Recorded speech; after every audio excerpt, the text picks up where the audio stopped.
Police sergeant electrocuted at home, gas station manager arrested for illegal firearm, two constables charged for corruption. This is Undiluted News, Mikey Bones reporting. Americans are among the smartest people on earth, right? Right. Well, here goes. When Joe Biden was president, all we hear about was the cost of living and how bad things were. Every network carried how expensive eggs were. Well, the price has now gone up by $4. Then we used to hear how expensive gas were. Well, the price have also gone up. Everything on the shelf in the supermarket went up, and with tariffs, it's gonna go up even more. More than 1 million people have already lost their job. Only some small private station is carrying it. The big networks are all silent on these issues. And some real wicked things are coming shortly as some very important government agencies are going to be taken over by private company of the men in power, and the people are silent as they suffer. And we're only 3 months in. I guess by being silent, that is being smart. Because I guess them shame and don't know how to react as they create their own demise. A senior Hamas official on Monday called on supporters worldwide to pick up weapons and fight U.S. President Donald Trump's plan to relocate more than 2 million Gazans to neighboring countries such as Egypt and Jordan. In the face of this sinister plan, one that combines massacres with starvation, anyone who can bear arms anywhere in the world must take action, Sami Abu Zuri said in a statement. Abu Zuri call comes a day after Israeli Prime Minister Benjamin Netanyahu offered to let Hamas leaders leave Gaza but demanded that Palestinians' militant group disarm in the final stages of the war in Gaza. Netanyahu said Israel was working towards a plan which is proposed by Trump to displace Gazans to other countries. However, no country is going to take in 2.4 million people. Meanwhile, in Jamaica, the police have laid charges against the manager of a gas station in Buff Bay, Portland, who was reportedly held in possession of an illegal weapon and nearly 70 rounds of ammunition on the weekend.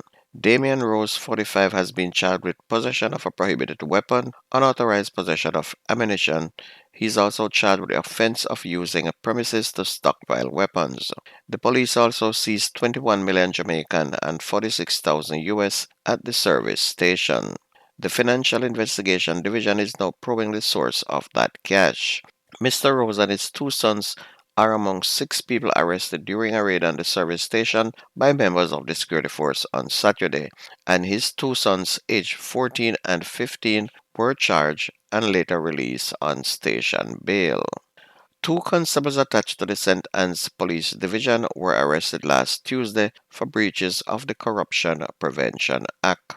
The constables, a male and a female, were arrested in a sting operation at one of the stations in the parish, and it's reported that the constables were on duty in the Discovery Bay area when they solicited money from a motorist for a traffic violation. The motorist reported the matter to the police high command and an investigation was launched. An operation was set up and the two were reportedly caught with the cash solicited from the motorist. Attorney at law Hugh Small has expressed concern that if the government moves forward with its plan to make Portmore Jamaica's 15th parish, another political party may attempt to reconfigure other parish boundaries to gain an electoral advantage.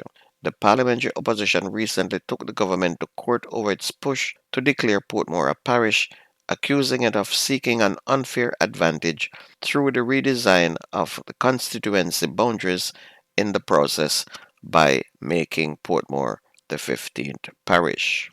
A police sergeant attached to the Protective Services Division was electrocuted at his home at Eltham Acres in Spanish Town, St. Catherine on Sunday evening. He has been identified as Williams Wallace.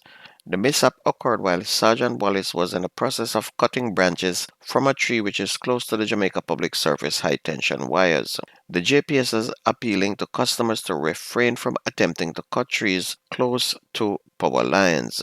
The company says while the maintenance and trimming of trees on their personal property are the customer's responsibility, they should stay away from trees that are already in contact with power lines as this may result in electrocution.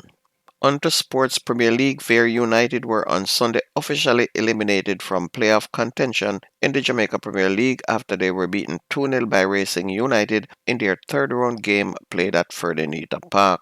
And it was a fifth straight game without a win for the last place team, who on 23 points cannot qualify for the top six and could be doomed for relegation as early as next week if they lose their next two games. Meanwhile, Mobile United confirmed their playoff spot despite being held nil-all for the third straight time this season by Portmore in their game, which was played at the Montego Bay Sports Complex. They now move to 65 points and is safe in the top six, along with Annette Gardens and Mount Pleasant. Mount Pleasant were held nil-all by Tivoli Gardens at Hall.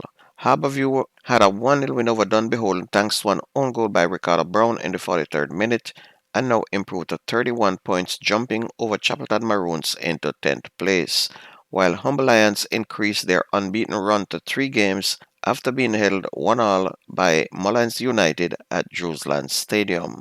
Humble Lions, who finished the game with 10 players, took the lead in the second minute through Ricardo Ramsey. Nikesh Murray, however, salvaged a point for Mullins United when he scored in the 57th minute as both teams stayed tied on 29 points. And last night, second place Annette Gardens and fifth place Cavaliers played to a 2-all draw, while Chapelton Maroons and Waterhouse also played to a 1-all draw. And that's news and sports on your favorite radio. My name is Mikey Bones. I gone.